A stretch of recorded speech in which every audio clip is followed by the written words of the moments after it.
ओम नमः शिवाय। हर हर महादेव। जय शिव शंभू। आज का ये वीडियो बहुत ही खास होने वाला है क्योंकि इस वीडियो में हम लोग सिर्फ एक कनेर के फूल से मनोकामना को परिपूर्ण करने का बहुत ही अचूक उपाय जानेंगे।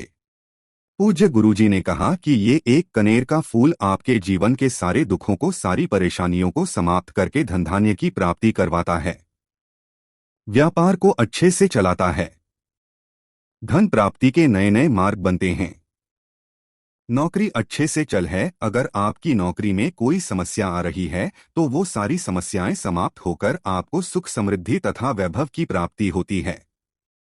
पूज्य गुरु जी ने कहा कि अगर आपकी कोई विशेष मनोकामना है जो अभी तक परिपूर्ण हो ही नहीं पा रही हो, चाहे आपने कई उपाय कर लिए हों, कई व्रत कर लिए हों, तो आपको सिर्फ ये एक कानेर का फूल शिवलिंग के ऊपर समर्पित कर देना है। आपकी बड़ी से बड़ी मनोकामना बहुत ही जल्द परिपूर्ण हो जाएगी।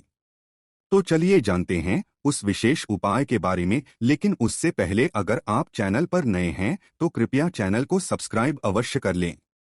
देखिए, इस वीडियो में हम लोग पूज्य गुरु जी द्वारा बताए गए कुछ बहुत ही खास उपायों के बारे में जानेंगे। ये उपाय आपकी मनोकामना को परिपूर्ण करेंगे। चलिए जानते हैं गुरुजी द्वारा बताए गए सबसे पहले उपाय के बारे में। इस उपाय के लिए आपको सिर्फ एक कनेर का फूल ले लेना है। आपको सामने स्क्रीन पर दिखाया जा रहा है, ये होता है कनेर का फूल। अगर आपके पास ना हो तो फिर आप शिवलिंग के ऊपर चढ़े हुए कनेर के को उठाकर जल से शुद्ध करके फिर उसका इस्तेमाल भी कर सकते हैं। फिर इसी के बाद आपको ले लेना है एक लोटा जल। आप एक तांबे के पात्र में अपने घर से एक लोटा जल ले लीजिएगा। आप सिर्फ ये दो सामग्री लेकर आपको शिवालय पहुंच जाना है। पूज्य गुरुजी ने कहा कि इस उपाय को आप सुबह करना चाहें तो सुबह कर लें और शाम को करना चाहें तो शाम को कर लें। पूरे दिन में किसी भी समय इस उपाय को कर सकते हैं। देखिए, शिवालय पहुंचने के बाद आप सबसे पहले एक काम करिएगा। आप दक्षिण दिशा में बैठ जाइएगा और दिशा की तरफ अपना फेस कर लीजिएगा। लेकिन अगर शिवालय में भीड़ है तो फिर पूज्य गुरुजी कहते हैं कि आप किसी भी दिशा में बैठकर शिवलिंग की पूजा प्रार्थना कर सकते हैं। शिवालय पहुंचने के बाद आप जल लेकर आएं। इसको धीरे धीरे शिवलिंग के ऊपर समर्पित करते जाइए और लगातार ओम नमः शिवाय या फिर श्री शिवाय नमः, इन दोनों में से किसी भी एक मंत्र का जाप करते जाइए।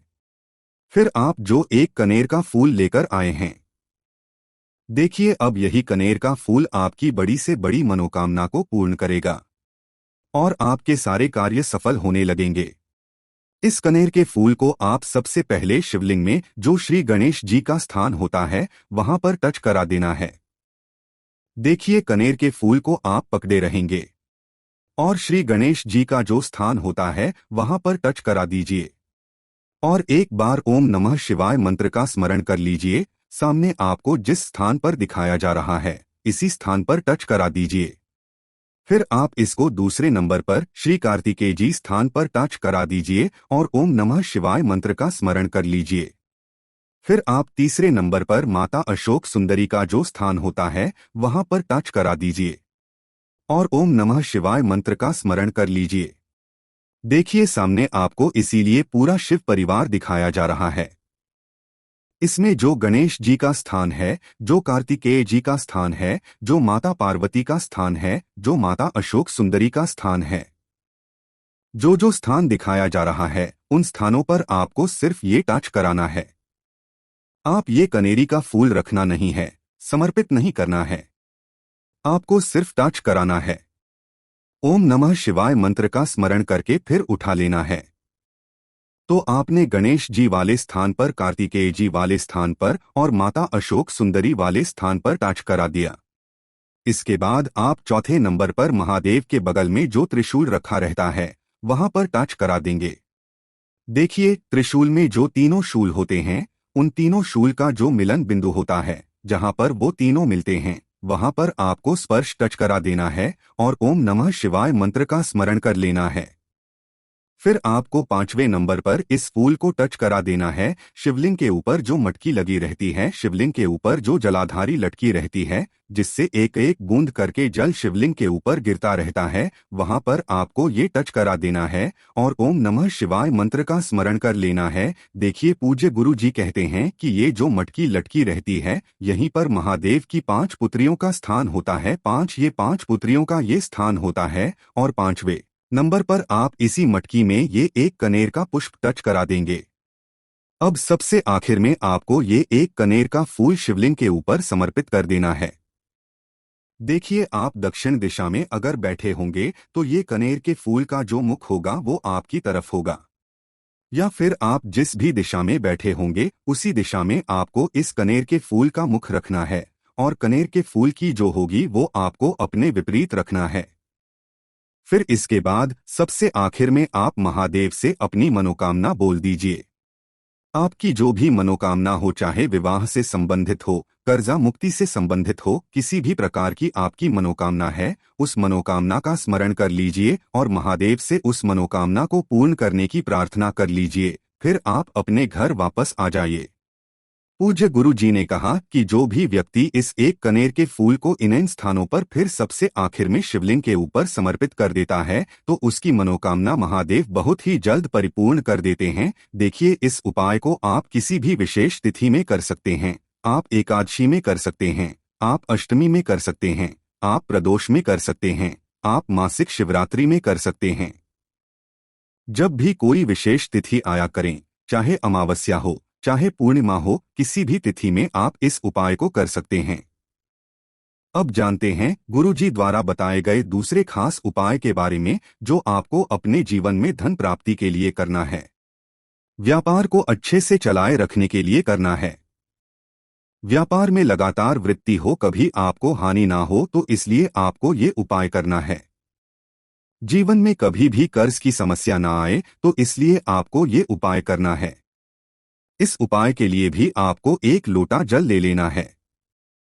तांबे के पात्र में आप अपने घर से 1 लोटा जल ले लीजिए। फिर इसी के साथ आपको 1 चावल का दाना ले लेना है। चावल का दाना लेते समय आप ध्यान रखेंगे कि ये कहीं से भी टूटा हुआ नहीं होना चाहिए, खंडित नहीं होना चाहिए।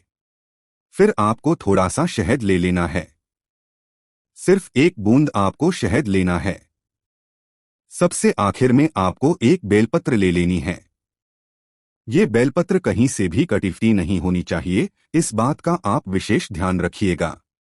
अगर आपके पास बेलपत्र नहीं है तो शिवलिंग के ऊपर जो बेलपत्र चढ़ी है उसको उठाइए, जल से शुद्ध करिए, फिर आप उसका भी इस्तेमाल कर सकते हैं। अब ये सारी सामग्री लेकर आपको पहुंच जाना है शिवालय। पूज्य गुरु जी ने इस उपाय को भी आप सुबह करना चाहें तो सुबह कर लें और शाम को करना चाहें तो शाम को कर लें। शिवालय पहुंचने के बाद सबसे पहले आप जो 1 लोटा जल लेकर गए हैं उसको धीरे धीरे शिवलिंग के ऊपर समर्पित करते जाइए और ओम नमः शिवाय इनमें से किसी भी एक मंत्र का स्मरण कर लीजिए। अब देखिए, इस उपाय को आप बहुत ही ध्यान से समझिएगा। अब जो आप 1 बेलपत्र लेकर गए हैं, उस बेलपत्र में 3 पत्तियां हैं और उसकी सबसे आगे वाली जो पत्ती है, जो सबसे बड़ी पत्ती होती है, उसमें चिकनी साइड आपको ये 1 बूंद शहद लगा देना है और इसी शहद के ऊपर आपको ये चावल का दाना रख देना है। जब शहद के ऊपर आप चावल का दाना रखेंगे तो ये इसी में चिपक जाएगा। अब इस बेलपत्र को आप अपनी हथेली में रखेंगे और महादेव से प्रार्थना करेंगे कि आपकी ऐसी ऐसी मनोकामना है।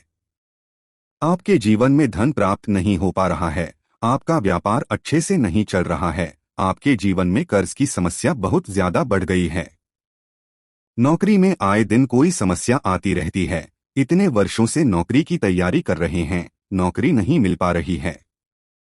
किसी भी प्रकार की मनोकामना हो तो उस मनोकामना का स्मरण करिए, महादेव से उस मनोकामना को पूर्ण करने की प्रार्थना करिए और फिर ये 1 बेलपत्र आप शिवलिंग के ऊपर समर्पित कर दीजिए।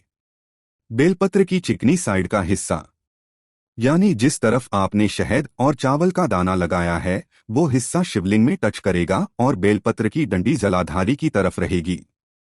पूज्य गुरु जी ने कहा कि इस उपाय को भी आप किस विशेष तिथि में कर सकते हैं। आप एकादशी में कर सकते हैं, प्रदोष में कर सकते हैं, मासिक शिवरात्रि में या फिर अष्टमी की तिथि में या फिर किसी भी विशेष तिथि में अगर इस उपाय को एक बार भी कर लेते हैं तो महादेव की कृपा से आपकी बड़ी से बड़ी मनोकामना बहुत जल्द परिपूर्ण हो जाती है। अब जानते हैं गुरुजी द्वारा बताए गए सबसे आखिरी उपाय के बारे में। इस उपाय के लिए भी आपको 1 लोटा जल ले लेना है। साथ ही साथ 1 हरा मूंग का दाना ले लेना है। हरा साबुत मूंग का दाना ले लीजिए और फिर आपको 1 चावल का दाना ले लेना है और सबसे आखिर में 1 बेलपत्र ले लेनी है। अब ये सारी सामग्री लेकर आपको पहुंच जाना है शिवालय। पूज्य गुरुजी ने कहा कि इस उपाय को भी अगर आप प्रदोष के दिन करते हैं तो ये आपके लिए बहुत ही विशेष हो जाता है। प्रदोष के दिन मनोकामना को परिपूर्ण करने के लिए ये उपाय सर्वश्रेष्ठ है। इस उपाय को आप सिर्फ प्रदोष काल के समय में कर सकते हैं। शाम को जब सूर्यास्त होते हैं तो उससे 45 मिनट पहले का समय और मिनट बाद का समय यानी ये जो 1.5 घंटे का समय होता है ये प्रदोष काल का समय कहलाता है और इसी समय आप इस उपाय को करिएगा। शिवालय पहुंचने के बाद सबसे पहले आप जो 1 चावल का दाना लेकर आए हैं उसको शिवलिंग के ऊपर समर्पित कर दीजिए और ओम नमः शिवाय मंत्र का स्मरण कर लीजिए। फिर आप जो 1 हरी मूंग का दाना लेकर आए हैं उसको शिवलिंग के ऊपर समर्पित कर दीजिए और ओम नमः शिवाय मंत्र का स्मरण कर लीजिए। फिर सबसे आखिर में आप जो 1 बेलपत्र लेकर आए हैं उसको अपने हाथ में रखिए, महादेव से अपनी बोलिए और फिर उसके बाद ये 1 बेलपत्र शिवलिंग के ऊपर समर्पित कर दीजिए। फिर आपके पास जो 1 लोटा जल है उसको धीरे धीरे शिवलिंग के ऊपर समर्पित करते जाइए और लगातार ओम नमः शिवाय या फिर श्री शिवाय नमः इनमें से किसी भी एक मंत्र का स्मरण कर लीजिए यानी जाप कर लीजिए। पूज्य गुरु जी ने कहा कि जो भी व्यक्ति प्रदोष के दिन इस विशेष उपाय को प्रदोष काल में कर लेता है तो महादेव की कृपा से उसकी ऐसी कोई भी मनोकामना नहीं जो ना की जा सके। तो दोस्तों ये थे पूज्य गुरुजी द्वारा बताए गए कुछ बहुत ही खास उपाय। अगर आपको जानकारी अच्छी लगी है तो वीडियो लाइक करिएगा। ओम नमः शिवाय। हर हर महादेव। जय शिव शंभू।